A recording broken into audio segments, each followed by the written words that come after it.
Welcome, everyone, to Online for Authors today. I'm Carole O'Neill, and joining me today is Michelle O'Neill, no relation, 1L, mine is 2. Michelle is the author of Dog Park, Tales of Heartbreak, Laughter, Community, and Hope. All of that.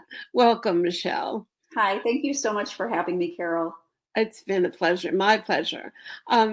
Let me just ask you before we get into the characters here in Dog Park and tell some of their stories. Why don't you just give us that elevator pitch about the book?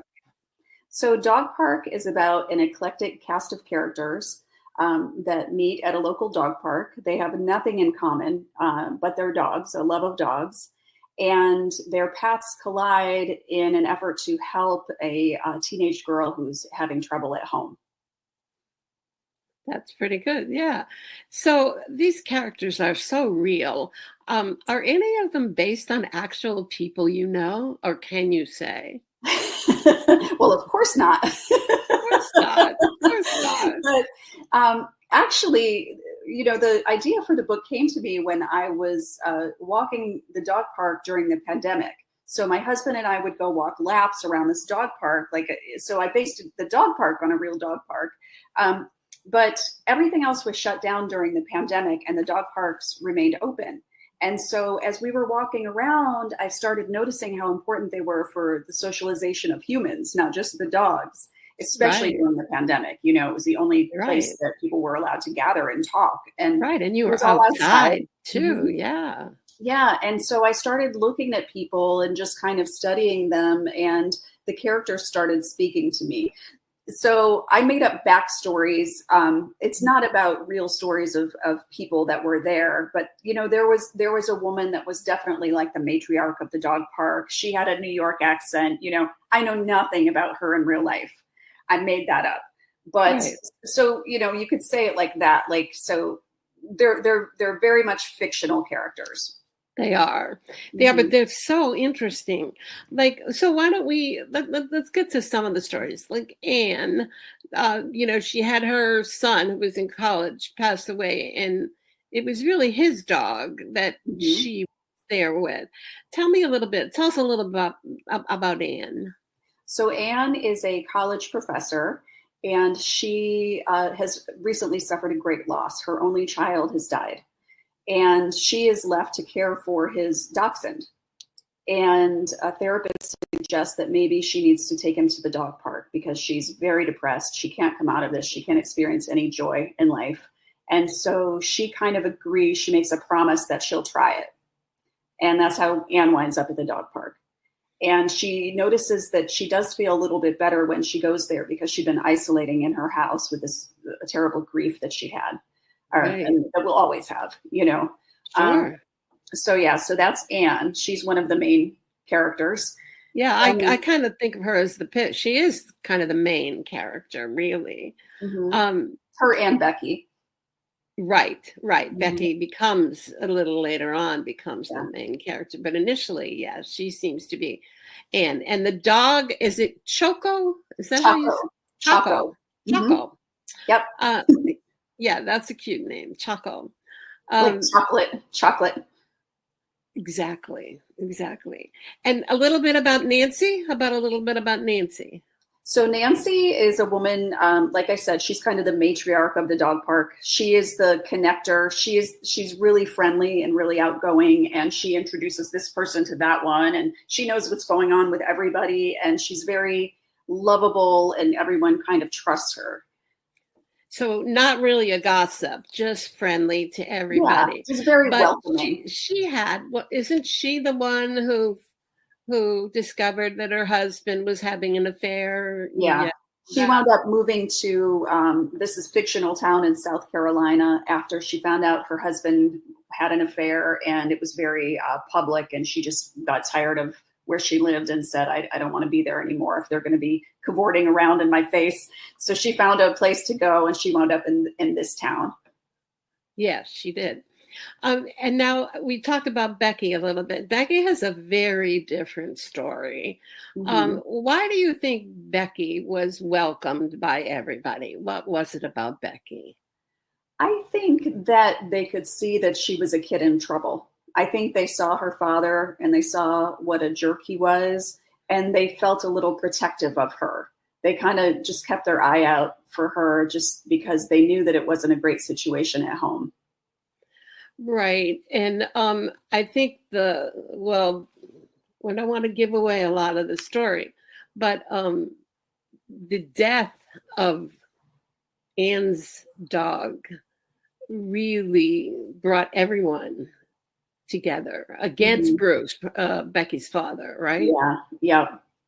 Um, so I'm thinking that the the plan that Becky had was very clever for that age group, and without giving away anything important, um, was there something? How did you come up with that plan?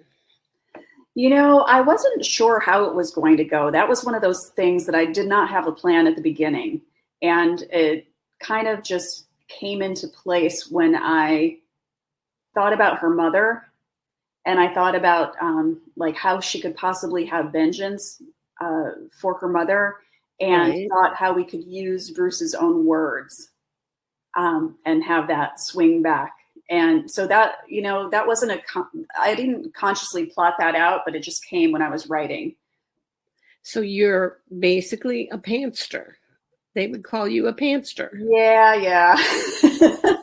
I am. I mean, I'm getting a little bit better. I'm working on a new book right now, and I'm doing a lot more outlining, a lot, because it's, the last two books that I wrote, I kind of go in scenes and then I have to go piece those scenes back together and figure out what I've got. So I'm trying to go in a little bit more of an organized fashion this time around. But yeah, definitely more of a pantser. Pantser, but you're getting a little bit more like a plotter. There's a Mm-hmm. little bit more, and yeah, that sounds Yeah, like it. yeah. Where did you come up with the word with Lake Wolf? Oh, there was a dog Is park there in a real? Florida named Lake Wolf. Yes. Is that right? That's But real. it's not the exact park in the book. The park in the book is combining a few different dog parks that I've been to. So like one dog park that we used to go to had the tunnels that the dogs could run over, those industrial pipes, and then another one had the lake with the pulleys where people water skied. So I kind of threw them all together to make one dog park. So it's not based on any one dog park, but there is definitely one that was called Lake Wolf. That's really interesting. Mm-hmm. We have one that's just right in our neighborhood. It's just part next to the pickleball courts. Mm-hmm. It's just, set up that way. It's not near the water. And I'm surprised that there aren't more people using it, actually. Since I've read your book, I've been noticing, I've been going by and trying to So you figure out. don't frequent the dog park. I don't have a dog. Oh, okay. Okay. I don't Because have a a dog. lot of people are telling me that you're talking about the dog park I go to. These are all the characters. Like they're I guess they're very stereotypical. Like there's always one that's like telling people to, bossing people around, telling them to pick up their dog poop. Like they're very I want to say Kind of a caricature. universal thing. Yeah. Yeah. Which I didn't No. know going in. I even said in my review that I haven't had a dog for many years, but after reading this book, it might be a conversation I should have with my husband. Aw, nothing would make me happier. So you have a couple of dogs and a couple of cats, am I correct? Yes, we have Yeah. two dogs and two cats. And have you always had dogs? Yes, always had dogs. Always had Although dogs. we didn't have a dachshund until after the book came out. He sort of appeared in our lives. I didn't plan on having a dachshund, but incidentally, Chaco was based on a real life dachshund that my mom had, and so he was written, with him in mind. It's funny, but I never had one growing up because my mother was always afraid of them. Mm-hmm. And she told us that, we should stay away from them because they were dangerous. And when I was 3 years old, we went to the grocery store one day, and this yippy little dog, this jumpy yippy dog, came over at us. And my mother took me and put me in front of her to protect her from this little yippy dog. And the little yippy dog bit me in the stomach. No. So forever and ever, for so many years, I was petrified of dogs, especially little yippy dogs. I Mm-hmm. mean, I could be near a big, huge dog and it wouldn't bother me. But I can remember, running into a hallway or running into a store to avoid if I saw a dog coming down the street. Aw. So it wasn't until my children actually wanted a dog and I felt very guilty. Mm-hmm. And so I tried to take a dog home and oh my God, I'd have to send it. I'd take a puppy and then no, I'd have to bring it back. And finally, I went to a pet store, which they tell you never should do. Mm-hmm. I went to a pet store, paid for this little Lhasa Apso, and kept him there for 1 month. And I would visit him every day, and I would Aw. hold him, and I would put him down until I could bring him home. So Aw. that was many years ago, and I had Casey for many, many years. But Aw, you um, worked through your fear. yeah, so it's a very interesting story. But I so I don't walk the dog, but like I said, after reading this book, it made me think about that. Maybe I should. So if people at home want to learn more about Dog Park, you can log on to Facebook, and the link is on the screen for you to Mm-hmm. see, and go to Novels and Latte, and there's possibility that you might even win a copy of the book. Ooh. But we'll save that for later, and then you can see. So you also, I understand, contributed to Cup of Comfort. Mm-hmm. And was that for autism? Did I read that? Yes. So A Cup of Comfort is kind of like a chicken soup style book where they have a lot of different volumes on different subjects. So the one that I contributed to was A Cup of Comfort for Parents with Autism. I think that's what it was called. It was quite a while ago. Yeah, That's one that I contributed to. that's very good. Mm-hmm. And your memoir. The Mm-hmm. memoir was the first thing basically that you published? Yes. Yep. I wrote that and put that out in 2011. And that memoir is called Daughter of the Drunk at the Bar. And incidentally, since Dog Park came out, there's been a lot more interest in that book. All of a sudden it's selling. So I barely promoted that book back then. I just wasn't quite ready to do it. It was just very personal. But And it's very therapeutic, is it not? Yeah. My and first, you'll see some parallels from that book to Dog Park. There's a little bit of you'll see some inspiration for Bruce in there. So Bruce is not my father, but there's some of him in there.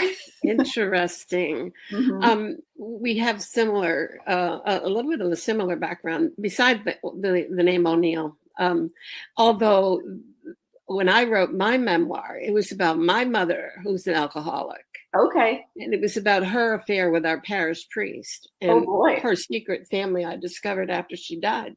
Wow. But when I wrote it, like you said, it was, I wasn't really sure I wanted to do it, but a lot of my colleagues had said, you need to tell this story. This is just an amazing story. So I wrote it under a pen name. Okay. And, published it because my mother had since passed away. My mother died when she was only 49. I was in my 20s. Wow. But the priest was still alive, and I just didn't want to deal with that. So, Mm-hmm. but anyway, so when I read that you had written this memoir about your father's alcoholism, Mm-hmm. I thought, oh my God, this is amazing. We're too many similarities. But what are you working on now? So now I'm working on a novel, and it's about a woman who is, she stays home with her child who's severely disabled. And when he is put in a group home, or when they decide to place him in a group home, they're about to have freedom. Her and her husband are about to have freedom, and he winds up having something happen to him, and she's forced to go back to work. And so she's thrust into the role of the primary breadwinner, and she's been out of the workforce for about 15 years. And in the meantime, technology has just taken off. And so my elevator pitch for that one is it's kind of like the flip of The Devil Wears Prada, where an older woman goes to work for a younger boss, and the younger boss is just awful. And so that's where we're going with that one. That sounds very interesting. Yeah, I I just finished the first draft, and I'm having a lot of fun with it. That sounds like it would be. Yeah, Yeah. Devil Wears Prada is just, everybody has something to say I about mean, that book. without the fashion. Without the fashion. Okay, so don't expect good clothing on this woman, but No, I what? mean, one or two might be wearing something nice, but yeah, it's different, but that's the premise. Yeah, it does sound very interesting. Do you find that there's a special time of day that you prefer to write? Absolutely. It has to be morning. I'm kind of useless in the afternoon as far as writing goes. I'm a morning person just by nature. And so when I wrote my first book, I was always up at like 5 in the morning, and I would write for 2 hours before my kids were awake. And now morning is still the time of day that I'm most productive. I dive in. If I can get a good couple of hours in, that's great. With the book I'm working on now, my goal is to write at least 1,000 words a day. And I did it, and I got through the first draft, and it really wasn't that bad. It's writing like a couple of hours a day, first thing It's in the sort of morning. like, have you ever tried that group that you can do online even that makes you write a book in a week? Oh no, I They haven't tried they that. no, they do. They have, when they set up specifics and it's like I have tried a couple times, like, okay, so I'm going to write 1,000 words. I'm going to write 3 pages in this chapter or whatever. And I find that sometimes that really gets me to a point where I don't want to stop. Yes. Yep. And I'm writing more than that. It's like everything else, anything that's good for us, for some reason, we humans have resistance to it, whether it's exercise or writing. And if you can just like get the sneakers on before you've even really woke up, or if you can just sit down and start before you think about it too much, you do wind up enjoying it. And you often wind up doing better than you thought you would. But it's just getting over that initial hump of resistance. That's the hardest part. It is. And sometimes I'll wake up in the middle of the night and I'll think of something and jot it down on a little notepad. And then I'll find these little notes all over the place. Because when you're in that mode, when you're writing that story, I think it comes to you in the shower, Yes, strange places while you're driving somewhere. And absolutely. it's like, oh, I've got to write that. I've got to put that in. And Yep. it won't do that. What did you do before you started writing? I worked in radio news when I first got out of college. Oh, So I wrote, but in a different capacity. It was more like just the facts. right. Very nonfiction. And always have been someone who journals, just since I can remember, like since I was little. And incidentally, my sister one time got a hold of my diary and read it and was making fun of me for something I said or something like that. And my mother said, she said, don't ever write anything down that you don't want the whole world to see. So what did I do but write a memoir? You're right. I know. It's really crazy. Yeah. And so news kind of was your background. So we Mhm. have another similarity. Yeah. I started out in television news. Okay. And so going from news nonfiction to the memoir was not as difficult because we're still talking real. Mm-hmm. But then going into the novels, Mm-hmm. did you have trouble with making up the fiction? I found it more difficult because so much of what we did was real. That Yeah. adding that, I found like at first I would be writing. I remember one of the newspapers in our town asked me to write a color piece for a Sunday edition when I was covering a candidate for president up in New Hampshire. And I wrote it and I thought, oh, that's it. I turned it in. And they must have called me 10 times. We need more graphs. We need more graphs. And I would like, what do you mean? The whole story is right there. And they said, well, you didn't say, what? Because for television, you don't say the house is green. or that the Ah, snow is falling on the guy's head because mhm. they see it. Right. So that's why I had so much trouble. Did you have any issues with, writing fiction? I don't think so. I mean, there's always room for improvement, that's for sure. You go back and read it and you're like, oh, actually my audiobook just came out this week for Dog Park. Ah, And that one, I've never narrated a book before. And that was so interesting because I'm like, now why does listening to it, I'm like, why does the narrator put the inflection there? And then I'm like, wait, I'm the narrator. And I remember reading something about Toni Morrison and how she had one book that was not narrated by her, and it drove her insane that the inflection wasn't right and it's not what she meant and this or that. And I understand that, but then I'm like, I'm the one who did it. I'm still finding fault with it. so you still have pronouncing the words right. I know. Well, it's not pronouncing the words right, but putting the emphasis on the right word. But I was really nervous. I'd never done it before. I noticed that after the first session, my legs were sore, and I'm like, what's going on with the back of my knees? What's going? And I thought I exercised or twisted it with the dog or something. And then I went for the second session, and there was the pain again. And I'm like, oh my gosh, I'm locking out my knees. I'm so tense that I'm standing here so tense reading. So I had to calm down and start over. And so anyway, it's up. It's on Amazon. It's on Audible. That's great. It's not as bad as I thought. How's that for an endorsement? You decided to do it yourself because there are a lot of people out there who you could have read for you. But doing it yourself, that's another accomplishment. Yes. And so will you do the next one as well now that you've got a little training?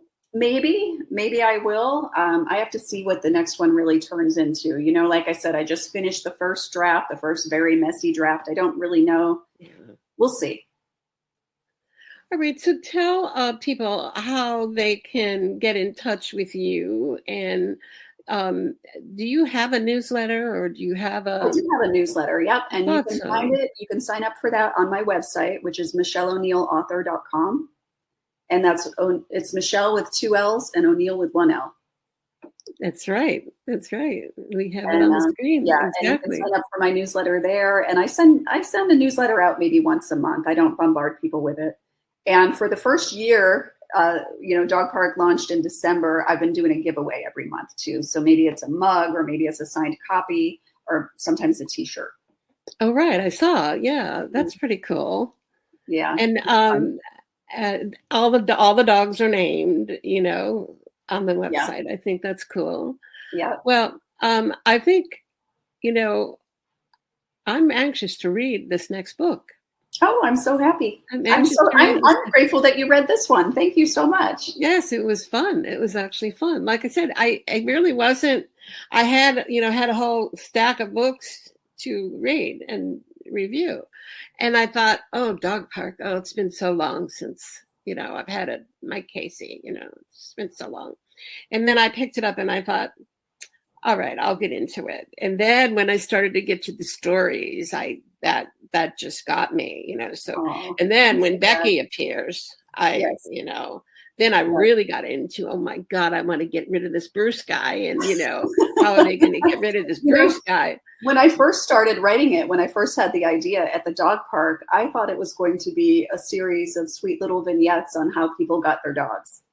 Oh. Like a Humans of New York, like, where did you get your dog from? How did you? And it turned into something completely different. So it's different. It's different than what I even expected when I started out writing. That's the pantster part. Yes. Exactly. That's for sure. It is. Absolutely. Well, I wish you luck, and please let me know when your next book is ready to go out. I'll be glad to read it, and we'll talk again. Wonderful. Thank you so much for having me. I appreciate it. You have a great day. You too. For those of you, please join us again for the next episode of Online for Authors. I'm Carole O'Neill. Have a good day. Thank you for listening to Online for Authors, where I, Terry M. Brown, author of character-driven fiction and host of the podcast, introduce readers to characters they'd love to invite to lunch. Tune in next Tuesday for another podcast episode.